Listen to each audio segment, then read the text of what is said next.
प्रयास में हम सभी लोगों का, शिवहर के लोगों का, जो सक्षम लोग हैं उन लोगों का, या फिर राजनेता नेता जो भी हैं, जो सरकार की हो, सब लोगों का हम लोग सहयोग लेकर के शिक्षा को बेहतर करने के लिए हम लोग भरसक प्रयास करेंगे। फिर जो शिक्षक की जो उपस्थिति है वो ज़्यादा बेहतर नहीं है, तो इसको कैसे ठीक किया जाए, इसको लेकर के भी हम लोग जैसा कि काम करेंगे। तो प्रशासनिक कमी है, जनप्रतिनिधियों की कमी है कि समस्या होते हुए भी लोग आंख पे पट्टी बांध करके उसे ये दिखाने का प्रयास करते हैं कि यहाँ कोई समस्या है ही नहीं। यहाँ से समस्या का जब विधानसभा में प्रश्न उठता है, शिवहर में जल जमाव की समस्या है। शिवहर में अगर नाक में दम है जल जमाव की समस्या तो गर्ल हाई स्कूल जगदीश नंदन पथ, इसके लिए सवाल जब विधानसभा में उठी तो यहाँ से लेटर गया कि कोई जल जमाव की समस्या नहीं है। तो या तो जल जमाव झूठा है, या कागज झूठा है, या हमारा एक कैमरा झूठा है। तो जल जमाव एक समस्या है, लेकिन उससे कहीं बड़ी समस्या होती है किसी भी समाज के लिए, किसी भी राष्ट्र के लिए, शिक्षा, बेरोजगारी, गरीबी, भुखमरी। और ये जो समस्या है ये काफ़ी बड़ी तादाद में दिन पर दिन ये समस्या और गहरी होती जा रही है। और तो जब ये समस्या यथावत रहेगी और उस स्थिति में आपको जनप्रतिनिधि कहलाने का, राजनेता कहलाने का या नेता कहलाने का कोई हक नहीं है। नमस्कार, आपका स्वागत है लाइव स्वर भारतवर्ष में। हम मौजूद हैं शिवहर जिले के, जो शिवहर के शिक्षा के क्षेत्र में योगदान देने वाले और काफ़ी दिनों से शिक्षा सेवा करने वाले एक शिक्षक, जो शिवहर के अधिकांशतर युवा के चहेते और अधिकांश बच्चों के चहेते शिक्षक संजय कुमार जी हैं, जो शिवहर के एक प्रसिद्ध शिक्षक में से माने जाते हैं। इनसे आज हम बात कर रहे हैं आगामी नगर निगम चुनाव की। शिवहर जिले की नगर निगम चुनाव जो समस्त पूरे बिहार में चुनाव हो चुका है, लेकिन कुछ निजी कारणों से शिवहर जिले के चुनाव अटक पड़ी थी, जो चुनाव होने की बहुत जल्द संभावना है। तो इस संभावना के बीच हम लोग इनसे बात करेंगे शिवहर के नगर निगम में मुद्दे क्या है, शिवहर के नगर निगम में क्या क्या विकास अभी अधूरी है, शिवहर के नगर निगम में क्या होने की भी आवश्यकता है। तो बने रहिए लाइव स्वर भारतवर्ष के साथ। सर, शिवहर नगर निगम में प्रमुख समस्या क्या है जो लोगों को जूझना पड़ता है, जो आपको भी जूझना पड़ता है? आप मीडिया बंधु हैं, मीडिया से जुड़े हुए लोग हैं, आप गांव और हर कस्बे तक आपकी पहुंच है, हर गली तक आपकी पहुंच है। और जहां तक समस्या की बात है, तो मैं जितना समस्याओं को बेहतर तरीके से बता सकता हूं उससे कहीं ज़्यादा बेहतर तरीके से आप जानते हैं, क्योंकि आप समस्याओं से दो चार आप भी होते हैं। हम लोग जानते हैं, हम लोग दिखाते हैं, लेकिन यहाँ से समस्या का जब विधानसभा में प्रश्न उठता है, शिवहर में जल जमाव की समस्या है। शिवहर में अगर नाक में दम है जल जमाव की समस्या तो गर्ल हाई स्कूल जगदीश नंदन पथ, इसके लिए सवाल जब विधानसभा में उठी तो यहाँ से लेटर गया कि कोई जल जमाव की समस्या नहीं है।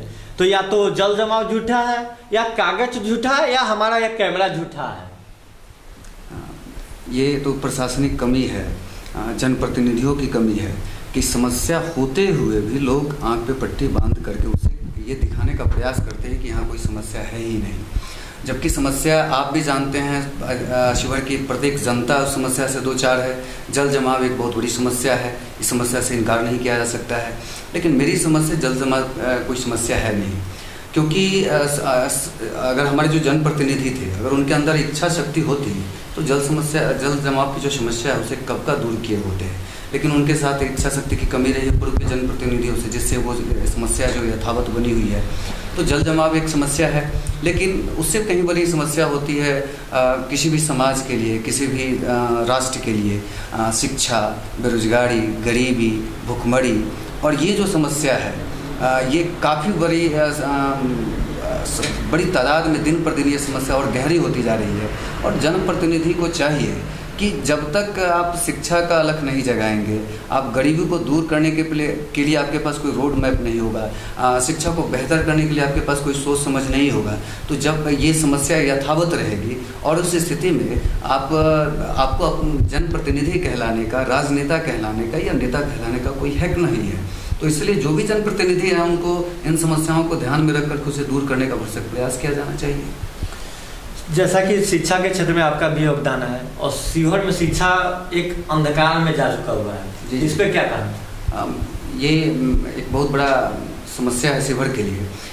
शिक्षा का जो स्तर है, हालांकि इस बात से मैं इनकार नहीं कर सकता हूं कि शिक्षा के क्षेत्र में थोड़ी बहुत आमूलचूल परिवर्तन हुई है, लेकिन वो परिवर्तन जिस गति से हमारा समाज बदल रहा है और जिस गति के साथ हमारे समाज में शिक्षा का परिवर्तन होना चाहिए वो कहीं से भी नाकाफ़ी है, वो ठीक नहीं है, संतोषजनक नहीं है।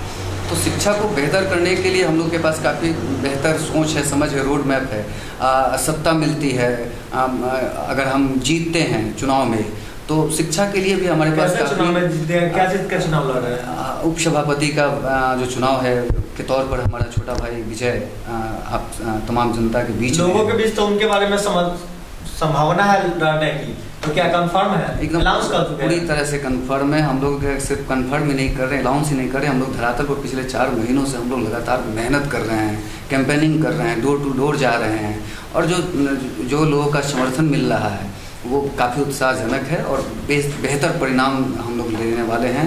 और उसके बाद जहाँ तक कि आप शिक्षा की बात कर रहे थे, जब हमें सफलता हाथ मिलती है, लोगों का हमें समर्थन प्राप्त होता है, तो शिक्षा को बेहतर करने के लिए हमारे पास काफ़ी बेहतर रोड मैप है, काफ़ी बहुत कुछ चीज़ें हैं ऐसी। क्या रोड मैप अभी हम लोग को आउट कर सकते हैं या जीतने के बाद आउट कीजिए? जी नहीं, शिक्षा के क्षेत्र से जुड़े हुए तो हमको होना ही चाहिए कि मतदाता के सामने हमारे जो अहम लक्ष्य हैं कि हम कैसे शिक्षा को बेहतर कर सकते हैं, उसको लेकर के सुझाव जो है आम जन के बीच होना ही चाहिए। तो मैं आपके माध्यम से, मैं आपके चैनल के माध्यम से आम जनता की बात मैं पहुँचाने का प्रयास कर रहा हूँ कि शिक्षा में जो बदलाव है, जैसे आप देख पा रहे हैं कि शिक्षा के जो नगर परिषद में जो नगर परिषद के अंतर्गत जितने भी विद्यालय हैं, वो विद्यालय की जो स्थिति है, जो आधारभूत जो चीज़ें हैं, आधारभूत जो ज़रूरत होती है शिक्षा के लिए, उसमें थोड़ी बहुत कमी देखी जा रही है। तो हम लोग उन जो भी हमारी आधारिक संरचना है शिक्षा को बेहतर करने के लिए, उसको बेहतर करने के लिए हम लोग क्या है कि भरसक प्रयास करेंगे।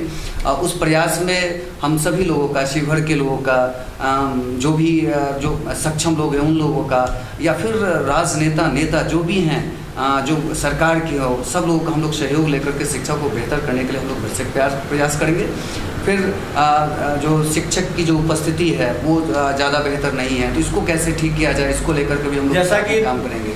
अनेकों प्रकार के प्रतिनिधि आते हैं जो चुनाव से पहले तो वादे करते हैं, लेकिन जीत जाने के बाद वो कभी स्कूल और कॉलेज में जाकर वो देखते भी नहीं है किस दशा में, किस दुर्दशा में।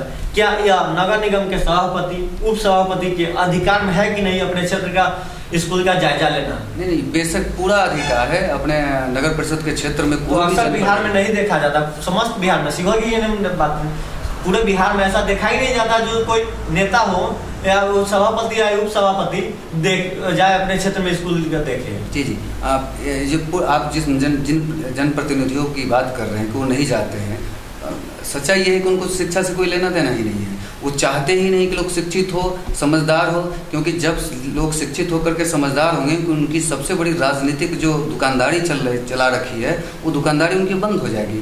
तो उनको क्या ज़रूरत है कि वो अपनी दुकानदारी खुद बंद करा लें। इसलिए वो कभी भी इस चीज़ को लेकर के समझने के लिए वो धरातल पर नहीं जाते हैं। और हम लोग इसको जाएंगे और प्रत्येक स्कूल तक जाएंगे, वहाँ सिर्फ हम बच्चों की समस्या ही नहीं सुनेंगे, हम शिक्षकों की भी समस्या सुनेंगे। उनकी क्या ज़रूरत है, उनकी क्या समस्या है, क्या हम अपने स्तर से उनकी समस्याओं को दूर कर सकते हैं। अगर लगता है कि हमारे पास हम अपने स्तर से भी शिक्षकों की, स्कूल की, बच्चों की समस्या अगर दूर कर सकते हैं तो उसमें अपना 100% योगदान देकर के हम समस्या को दूर करके शिक्षा को बेहतर करने का प्रयास करेंगे। आपके भाई चुनाव लड़ रहे हैं तो आप लोग एक पैसा का भी टारगेट रखे हुएगा, तो उसमें आप बताने का कोशिश करेंगे एक उप सभापति का मासिक वेतन कितना है? जी, देखिए मासिक वेतन तो बहुत कुछ है नहीं, जैसे मंथली 2000, 5000, 10,000 कितना है वो एग्जैक्ट हमें पता नहीं है, लेकिन हमको लगता है कि जो जनप्रतिनिधि को जो मासिक वेतन, जो नगर परिषद के जो जनप्रतिनिधि उनको जो मासिक वेतन दी जाती है, वो मासिक वेतन वो बहुत बड़ी ये चीज़ें नहीं है कि हमको मासिक वेतन कितना मिलता है। ये है कि हम मासिक वेतन को लेकर के हम लोग चुनाव लड़ने नहीं आए हैं कि हमें मासिक वेतन कितना मिलता है।